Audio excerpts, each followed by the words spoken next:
सरकार को हम लोग ये कहते हैं कि आप लोग अन्य दल को लेके चल रहे हैं, हमको भी लेके चलिए। हम तो एक ही बिरादरी के हैं, बाप एक है लेकिन बेटे दो है। तो अन्य दल के साथ आप लोग चल रहे हैं तो हमको भी साथ में लेके चलिए। हम लोग भी आपके साथ चलना चाहता है। पूजा हमारा एक है, धर्म एक है, पुजारी एक है, भगवान एक है, खान पान सब मिलता है। तो हम लोगों को लेने में क्या तकलीफ है। हमारा यही आग्रह है आप लोग के माध्यम से।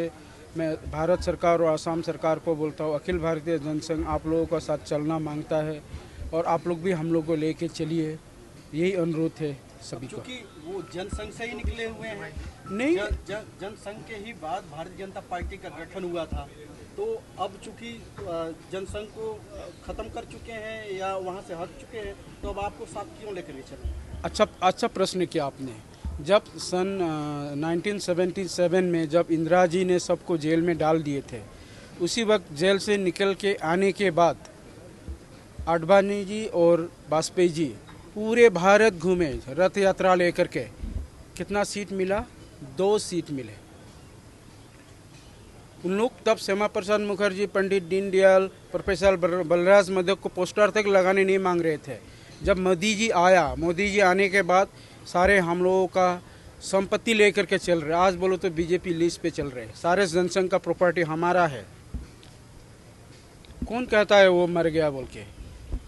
तो प्रोफेसर बलराज माधव ने कहा कि नहीं, अगर तुम लोग भारतीय जनसंघ से जाते हो तो हम अखिल भारतीय जनसंघ। तब तो भारतीय जनसंघ से अखिल भारतीय जनसंघ प्रोफेसर बलराज ने बचा के रखा।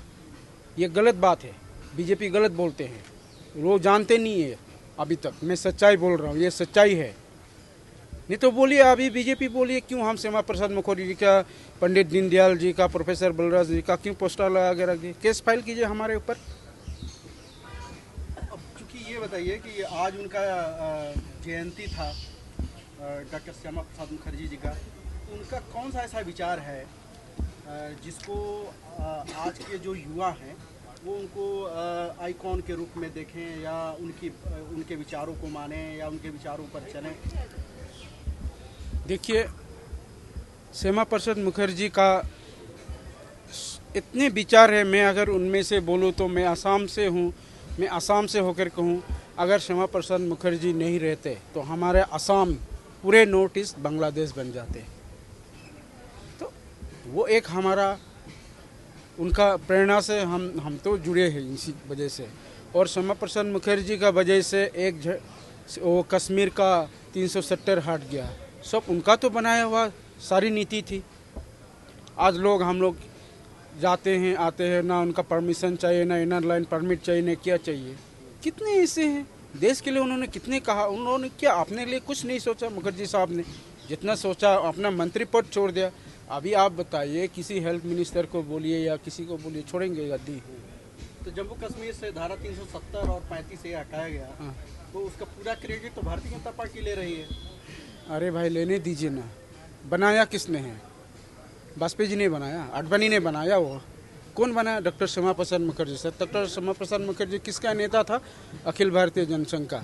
आप माने तो भारतीय जनसंघ का, जो अभी अखिल भारतीय जनसंघ है। थोड़े आडवाणी और वाजपेयी बनाया। आने वाले समय में आप लोग क्या करने वाले हैं? क्या हम देखते हैं भारत, हम तो गठबंधन करेंगे या उसके अगेंस्ट में आप नहीं, उसके अगेंस्ट में कुछ और करने वाले हैं? देखिए, अगेंस्ट तो हम नहीं करेंगे, एक ही बिरादरी के हैं।